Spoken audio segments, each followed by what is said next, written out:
School is out, but work continues. New at 5:30, students at two local high schools spent their junior years researching one of our region's biggest problems. Of course, we're talking about the opioid epidemic.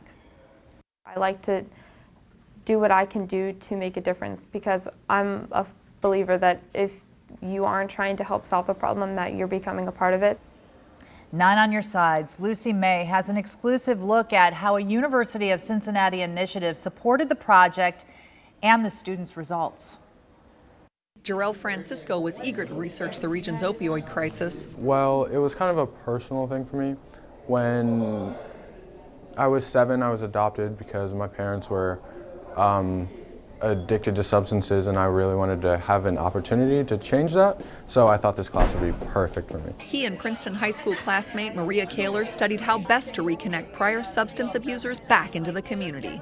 Teens from Princeton and Manchester high schools became student researchers through a University of Cincinnati initiative called Youth Built Change. We thought it would be a great idea to create an organization or a foundation that tries to get people back to rehab, because rehab is where you can get better. Sharon Ramirez was in a group that interviewed sophomores about drugs. They don't feel it's discussed enough in school, or like maybe things happen because of certain personal problems. The students researched 8 different projects over the past school year and unveiled their results last month during a dissemination day at the University of Cincinnati. We believe in our youth, and we feel like the one voice that's constantly missing from research and making real social change in communities is youth.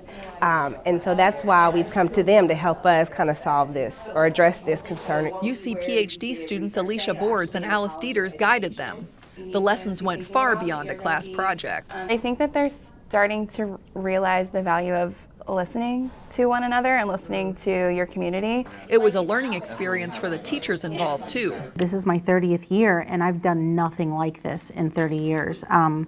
So in a way, it was really liberating. Jarrell says he was suspicious at first about whether the adults in charge would really listen to teens like him. He's glad they did. Of course it's a good idea. I think us youth, we have the right answers. Lucy May, 9 on your side. A 5-year grant from the National Institutes for Health is funding Youth Built Change. Some students like Gerald will be involved next year too as peer leaders. You can read more about the initiative and the students' research right now in Lucy's digital story.